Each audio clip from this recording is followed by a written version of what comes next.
Okay, we're back here to the Fender Acoustasonic Telecaster in green. That's very cute. We've already done a couple of things.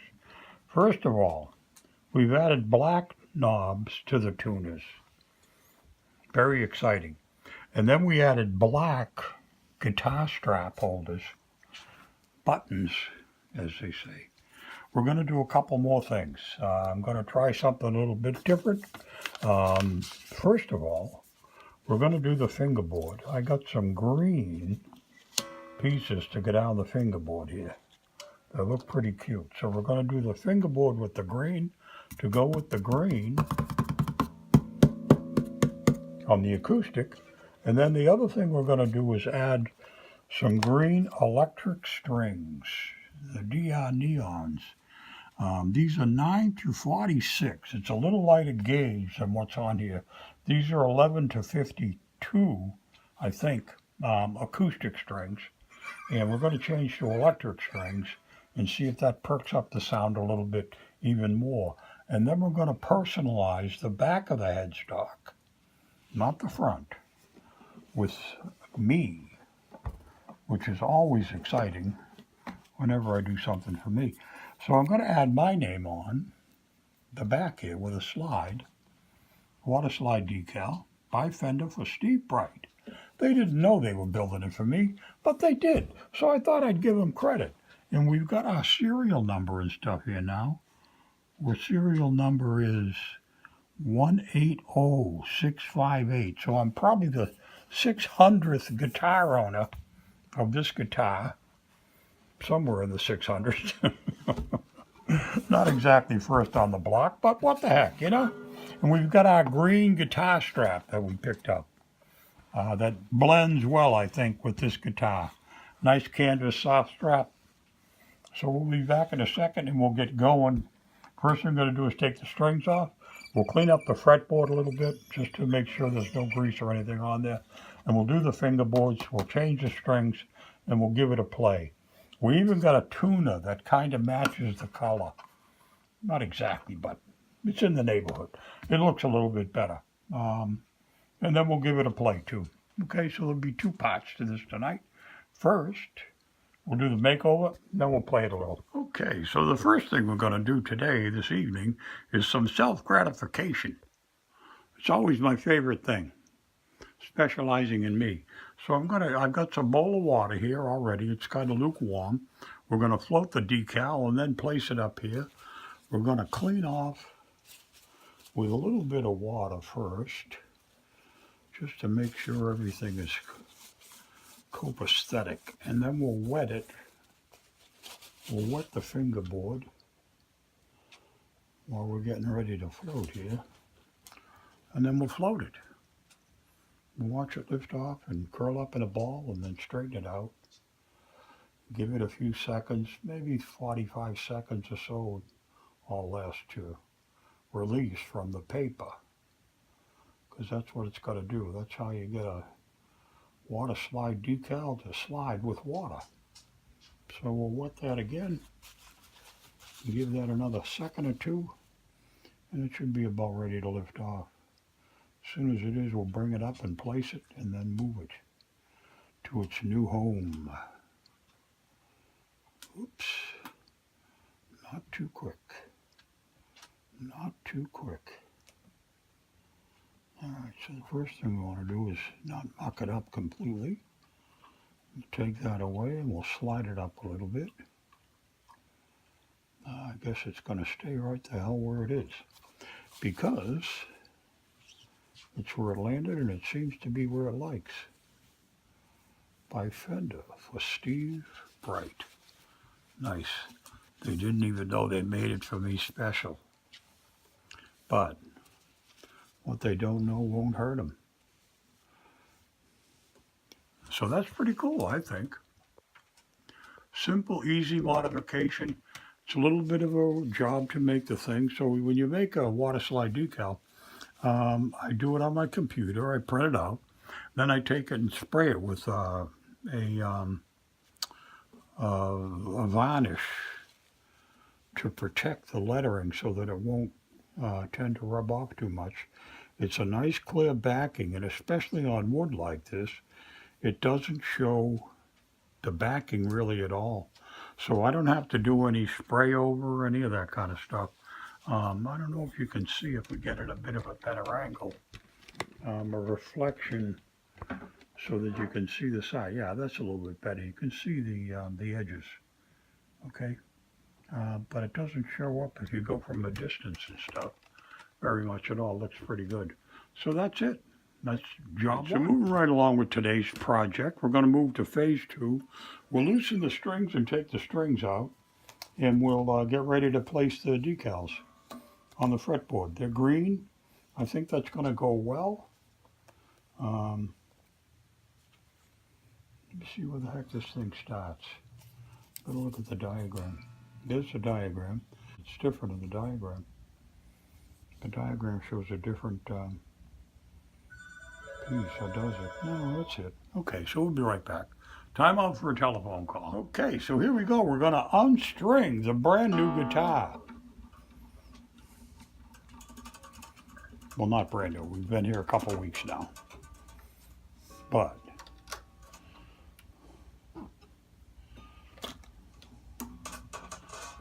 we're going to try a little bit different way here. When I talked with my guy at Sweetwater, he said some of the guys put electric strings on these rather than the acoustics, because this is really an electric guitar.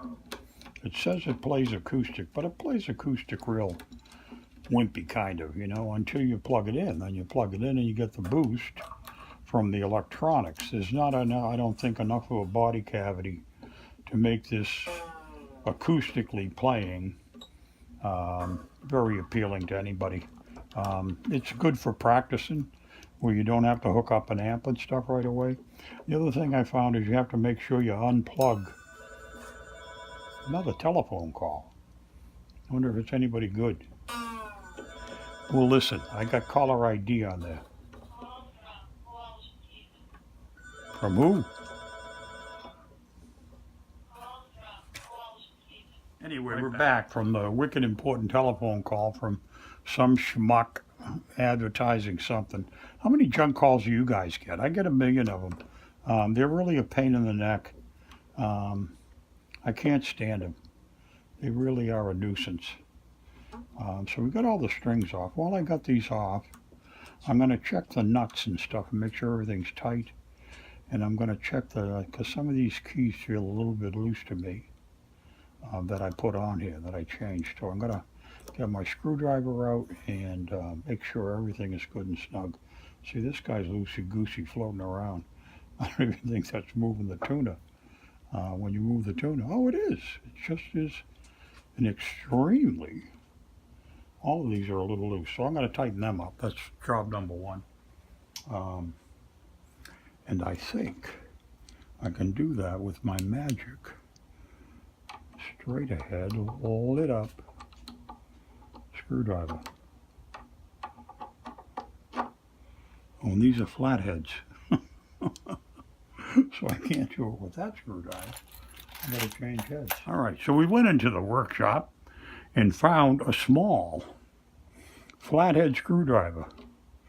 Because this is an American-made Telecaster, they use American-made screws with flatheads, which is really, no offense, Fender, but that's stupid. You don't get as good a grip with a flathead screw as you do with a Phillips. And you could make a Phillips screw and consider it American-made. You know what I mean? Because it gets a better bite. Although this does have a big slot in it. I gotta give you that.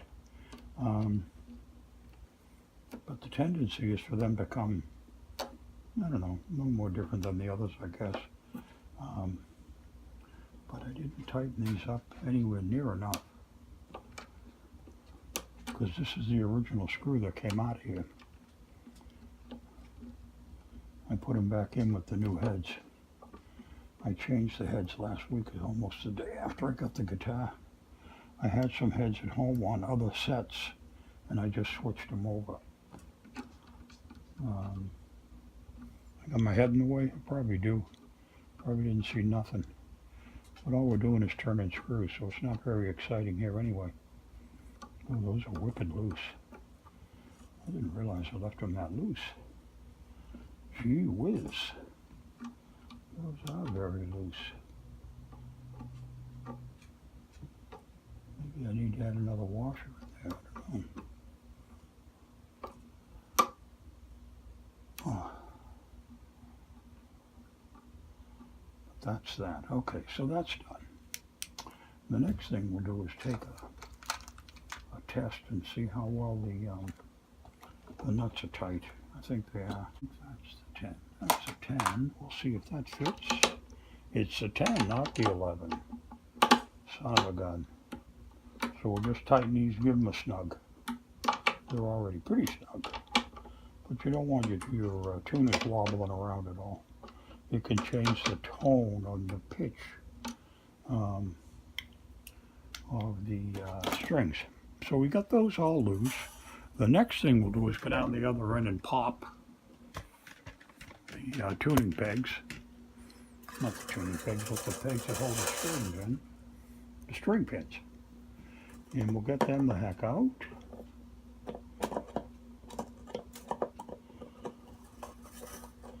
And take the strings out. Ooh, I don't want to do that too much. Alright, so hang on 1 second. Let me get a popper. These are very tight. I'm not sure if these pins are tusks or not, but they're really in there. Like they were drilled, planted in.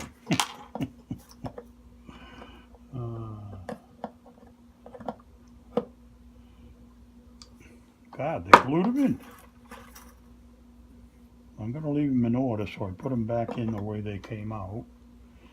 Somebody told me, boy, is that tight. Holy cow, he was banging them with a sledgehammer.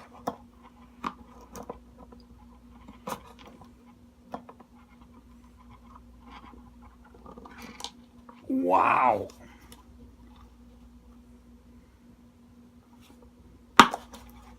Hear them pop? Jeez Louise. That's really, really stiff. All right, so all the strings are out. All the head things are off. I got dust from my rosewood thing in here. Wow. It's really stiff. Anyway, we'll be right back. We'll get going with the strings. So I'm going to clean up the fingerboard. Wipe it down with a rag. Just make sure everything's good and dry. And we'll stop. Okay, so we're getting ready to get started here on the upper end. We'll bring you in for a close view. We'll wipe down the fingerboard with a nice dry super rag. What do you call them? I forget the name of these things. Dry cloth. It's a really pretty fingerboard. It really is very, very nice. The other thing that's incredibly nice when you buy a more expensive guitar like this one is the frets are gorgeous. Absolutely gorgeous. They're bright gold. There's no edge on the side at all. I mean, they're really finished off well. So the guys who did this did a really nice job of building it out in California. So thank you for that. I appreciate you doing a good job on my guitar. Okay, so the next thing we're going to do is start with the inlays. And with the inlays, there's a couple things you got to do. You need a good stiff pick because you've got to wipe these down and make them stiff to the upper surface. And then you may need a pin, a push pin, to help you lift them off and stuff later, and a good pair of scissors. So the first thing we'll do is go back down below here and use the new guitar body and see how the green's going to go with the green. That's the whole idea of adding these poor man's inlays. I've never used this company before. I got these on eBay, and they look pretty good. I usually use Giacomo for the inlays, but these are not them. I couldn't find the color I wanted from Giacomo, So what we'll do is can you see what I'm doing? I'm just going to cut this down so that it will fit right up against the fingerboard. We'll see where that one goes, and then we'll cut the first few of them up and get them ready to lay down. I want to cut them close so they fit inside with no interference in touching the other pieces here. So if this guy has made these well, which he claims to have, they should all fit inside the frets. They almost do. I just cut it crooked. Let's cut that out of the way. We'll make that fit a little better. And then we'll take the third one down. And I think I'll trim the front edge off of this a little bit more and angle it back a little bit.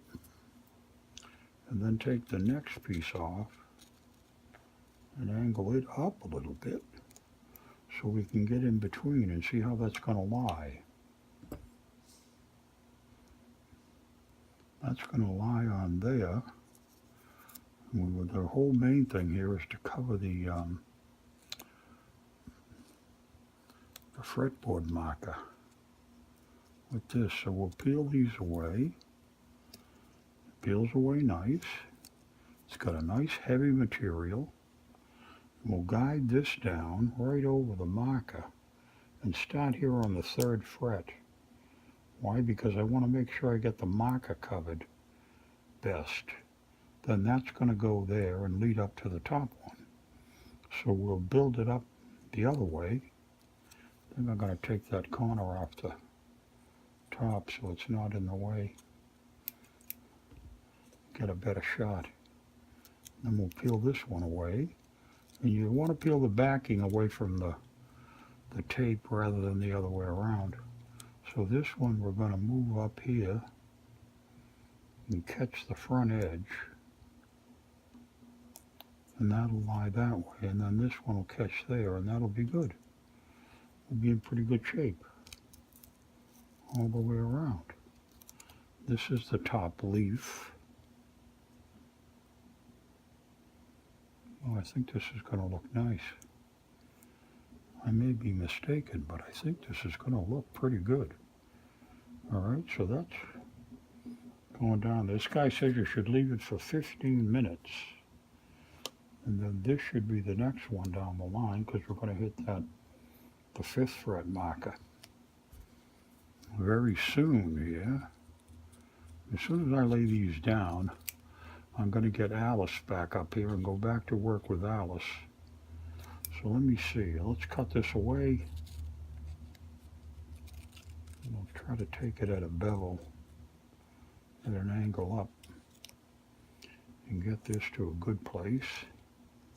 Actually cut a little bit of the decal off, which was not my intention. A slip of the scissor. Next thing we'll do is cut this one down to size. Get ready to put this one up. And I may start with this one because I want to make sure I cover the marker, the fret marker, correctly, so it doesn't stick out. Well, these are nice. They're just nice. They're well done. Okay, let's see if we can get that covered. Put this onto there. That's going to match up good, I think. I fucked it up. I messed it up. I missed it a little bit. I'm a little bit off. But you can't really take it up. Not without doing great harm. So, the answer is slow down, stupid. Just slow down a little. And get your lineups lined up before you get it down. We're doing it again. We've got to be inside the fret. Not lining up well here. I mucked it up. But it'll be okay. It'll be, as they say in the trade, good enough. Okay, so that's the beginning. In the top 5, And then, like I said, we'll take Alice out here and rub these guys in. We'll let these sit for a few minutes like the guy said in his note, except for this one that we already tore apart. And then we'll put this one in a rub down.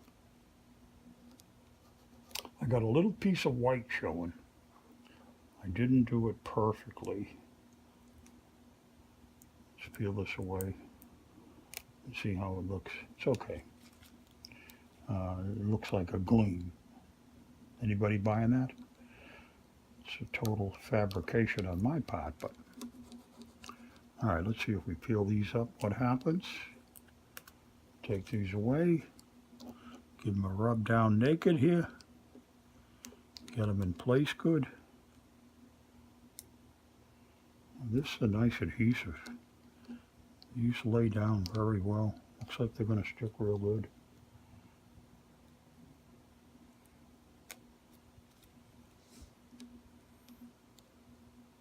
I've always, like I said, used Giacomo, and this is not from Giacomo. I ought to give this guy credit for what he did. Sigler? No, that's for the pick guy. That's another guy for another job. Yeah, this is the guy here. Creative Cuts, Burbank, California.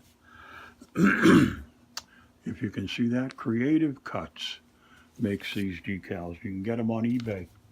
They're about 20 bucks, which is a pretty good price for a good product. This is very nice. I think this is going to look real good and go with the grain very well. So let me go back to work.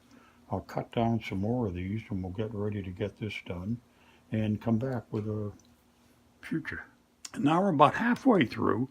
You can get a pretty good idea as to how this is going to look and how the green blends. I think it will go well with the body.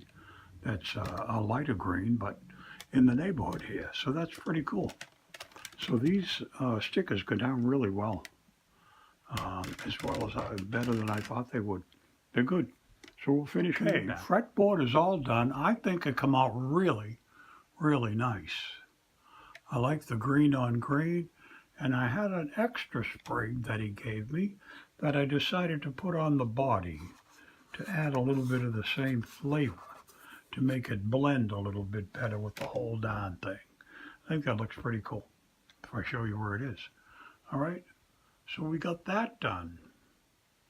Next thing we'll do is put the new green strings on and see how it plays.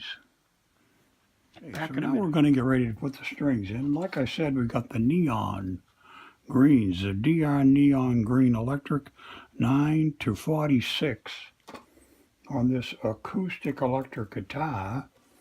And we had so much fun putting those, just taking the string pins out. Let's see how much fun we have putting them back in again. So we got that slipped around the corner, and it ain't quite slipping enough because I'm pulling the peg right back up again. Gotta give it another little bend. I think I'm going the wrong way. So we'll give it a little push that way. Try to get it to angle out of the way and push it down. There we go. All right, now we got that one in. So that's the 6. And then we got the 3rd string that will give this a little tweak to. Give that a bend. So that's going to go there. So we need the 3rd peg. So it'll go back in the same hole that it came out of. Because somebody told me, or I read once, I saw once, that you should put them back in the same place. So that's that. So then we'll need the 5th and the 2nd of the DR handmade greens. I don't know what they mean handmade. I'm sure these are done by machine because you couldn't wrap those things like that without a machine, I don't think. Unless you've got the greatest fingers in the world. All right, so we'll give this a little tweak. We'll pick up the 5th peg. We'll drop it in the hole. And that one slid around the corner nicely. And then we've got what did I say? We got the second and the fifth. So we need the second thing. And again, a little bend. We've got to get it in the right angle, going into the hole, so that we get it at the right angle to miss the pin. And I think that one did. So we got two more to go. So we got the first and the fourth still of these strings. And we'll be done here in a minute. We'll string them up and tune it up and see how it all goes. See how our magic with the new deluxe Telecaster.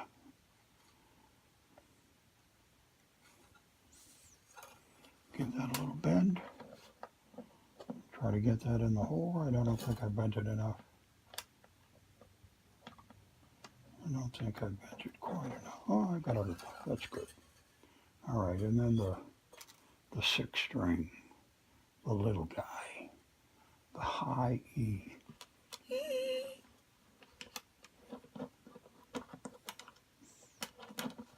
All right, and that one's in solid. Now these pins are sitting really tight. So now we're just going to string it up. Okay, that's not very exciting. So maybe we'll go through the first string just for funsies. Sorry about shaking your head up. Move all these guys over the other way. We'll bring this up. And Dave says, the wonderful world of Dave says, never cut the strings off until you're done. And I think I'm going to follow his advice today.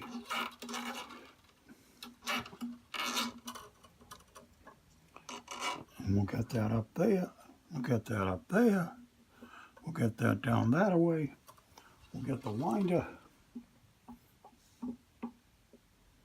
and start winding down. And get underneath the string so it'll lay down rather than lay up.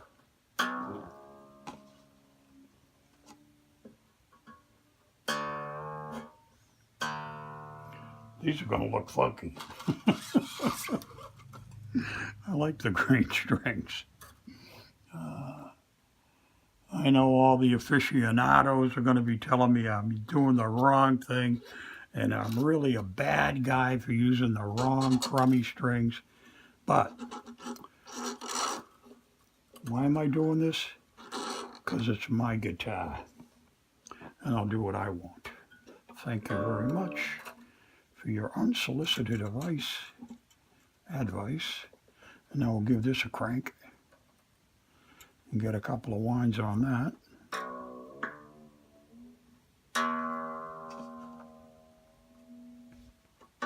This is going to look funky. I like this. I was going to shut you off, but I think I'll leave you all on here while we wind strings. You can always fast forward yourself. You're big kids now.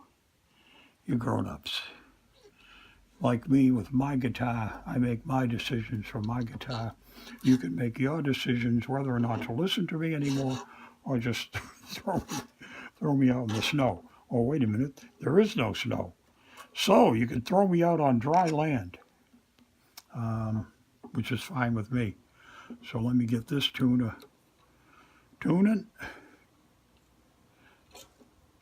Get some tension on this string.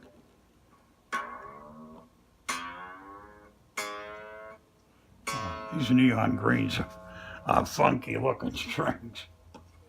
Cool. I've used them on another guitar before, so it's not like brand new thing to me. But I really like them. I like the look of it. I like the idea of it. And especially if you're going to play electric, the tone of the string and all that other stuff I think is baloney. A string is a string. Some play better, I guess, than others do.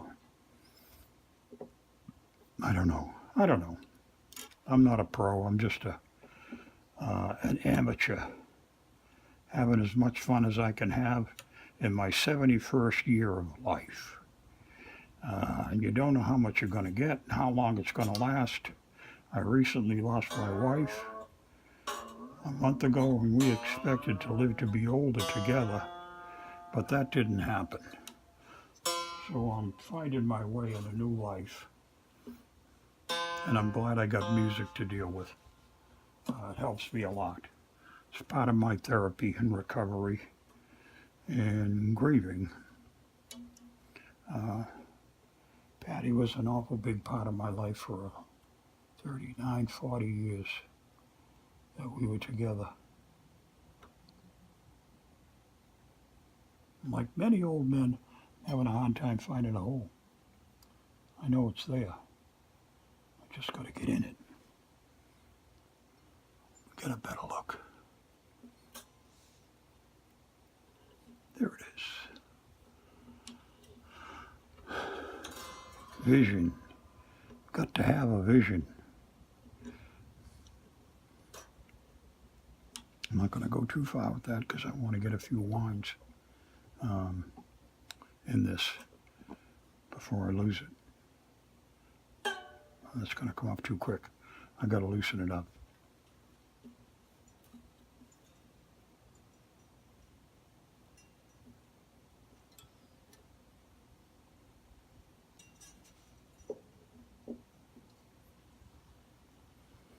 All right, now we're going around and around and around and around and around and around and around. I think you get 3 or 4 winds on the post.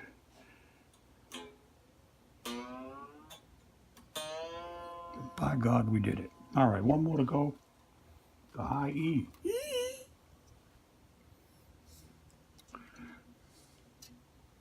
Let's see if we can find the hole before we go and try to do it. All right, so we'll see if we can get a couple of wraps around here. And then we'll go for the hole like it's 1999. I think I can come in from the back side and pop it right through, just like that. Pull it down tight, give it a lift, and then start going for pitch.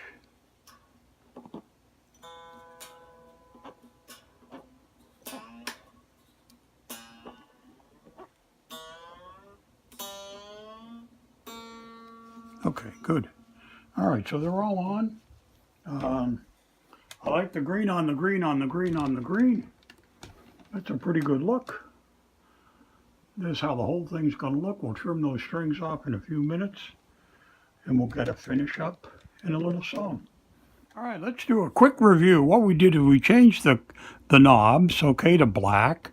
We changed the the belt holders to black. We changed the strings. We did the inlays here on the fingerboard with green. We put the new neon green strings on. We added the new green guitar strap.